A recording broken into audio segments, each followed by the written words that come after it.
네, 증인은 아까 그 5일 저녁에 국정원장이 사퇴를 요구했다가 6일 오전에 다시 태도를 바꿔서 뭐 우리 일이 다 그런 거 아닙니까? 같이 일해 봅시다라고 말했다고 했는데 6일에는 이미 그 저희가 지금 소추인 측에서 부동의해서 증거 자료를 제시할 수 없지만 국정원장은 이미 5일 저녁에 그 6시 반경에 후임 1차장인 오우룡과 만났고 6일 오전에 이미 오우룡에 대해서 1차장 선임이 결재가 된 상황이었습니다. 그런 상황에서 국정원장이 증인에게 같이 다시 일해보자라고 말할 수 있는 건가요?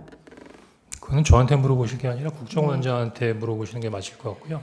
저는 당시에 뭐 전반적인 부분에 대해 프로세스를 이해할 수 있는 위치에 있지 않았습니다.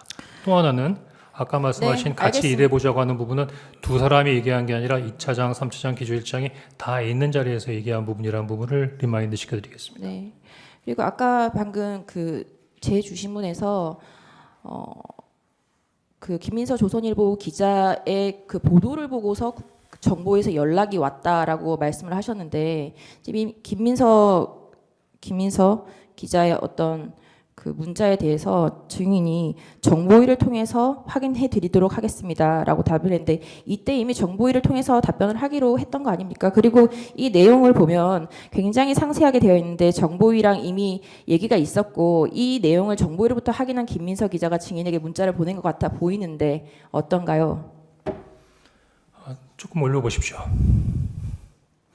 오전 11시 13분이면 이미 그 신성범 정보위원장으로부터 전화를 받고 나름대로 정보에 가기로 했던 부분이고요.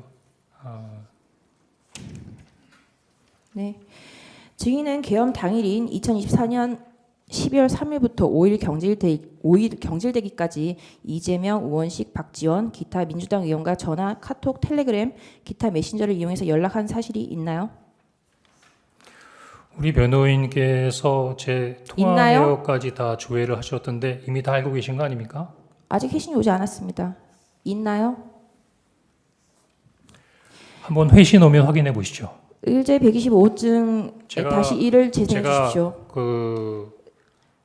의제 여기가 125호증에 일을 재생해 재판정이긴 주십시오. 저기 변호인님, 제가 피의자로서 검사에게 조사받는 거 아니지 않습니까? 지금 증인이잖아요. 네, 죄송합니다. 지금 무슨 얘기를 네. 하려고 그러냐면 저는 사실은 준엄한 헌법재판소에서 증인으로 호출하셔서 당연히 국민의 의무로 여겨온 겁니다. 저 지금 공직자가 아니고 무직인 개인입니다. 그런 상태에서 재생해 주시죠. 시간이 갑니다. 예, 그런 그 증인의 어떤 통화 내역 조회까지 하면서 이런 부분에 있어서의 증인의 위치에서 증인하는 것이 맞나 하는 부분에 있어서 상당한 부분에 있어서의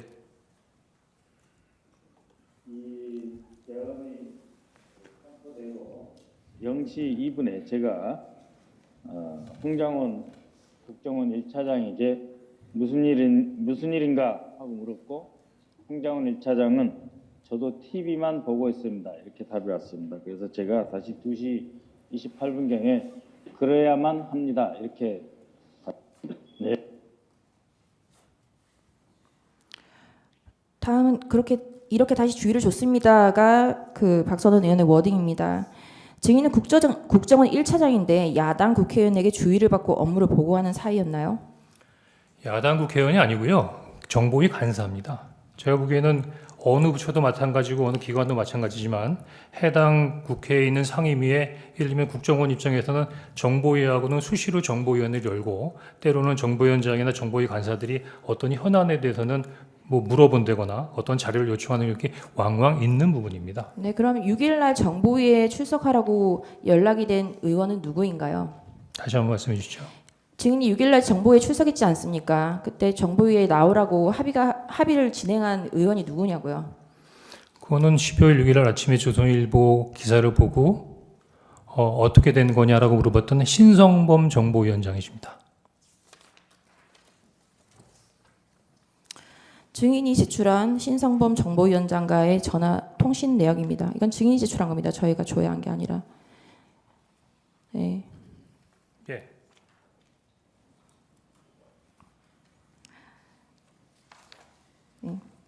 56항 여쭙겠습니다. 증인은 국정원 1차장으로 임명되기 전 2022년 7월부터 2023년 11월 26일까지 국정원 특보로 근무했죠. 네, 그렇습니다. 박선은 의원은 2024년 10월 29일경 국정원장 특보로 증인과 함께 근무했던 김모 공작특보에 대하여 대북 공작비 예산을 유용했다는 의혹으로 고발하겠다고 하였죠. 예. 이때 증인도 김모 특보와 같이 공작금 유용 의혹으로 박선은 의원에게 약점을 잡혀 있었던 것 아닌가요? 잘 얘기해 주셨습니다. 지금 그 한간에 제가 대북 공작금 띄어먹었다고 난리인데 그 새빨간 거짓말입니다. 지금 제가 만약에 100억 넘는 대북 공작금을 띄어먹었거나 홍콩의 호화 빌라를 가지고 있거나 제가 해외를 담당하는 차장이기 때문에 해외 거점 운영하는 부분에 대해 돈을 모아서 위에다가 상납했다는 부분의 얘기까지 네, 증인 묻지 않은 보수 유튜버들이 얘기하고 있는데 만약에 제가 그랬다면 검찰총장까지 하신 우리 대통령님께서 저를 국정원에 2년 반씩이나 두셨겠습니까? 어쨌든 그 루머의 주인공이 증인인 건 맞죠? 증인 제가 조금 여쭙겠습니다. 시간이 좀 부족해서요. 그 도태우 변호사입니다. 피청구인 대리인. 방금 전 증인이 증언하기 전에 이 심판정에 여인형 방첩사령관이 증언을 하고 갔습니다. 여인형 방첩사령관이 문제된 그 증인의 메모를 여기 화상기에 띄우고 오면서 똑똑히 이것은 기본 사실이 아니다라고 이렇게 증언을 했습니다. 그리고 그 여인형 증인은 대통령으로부터 체포 지시를 받은 적이 없고 대통령으로부터 체포 명단, 대통령이 체포 명단을 말한 적이 없다라고 증언했습니다. 어떤가요? 당시 뭐 이미 통화 내역도 나와 있고 통화 시간은 나와 있는데 제가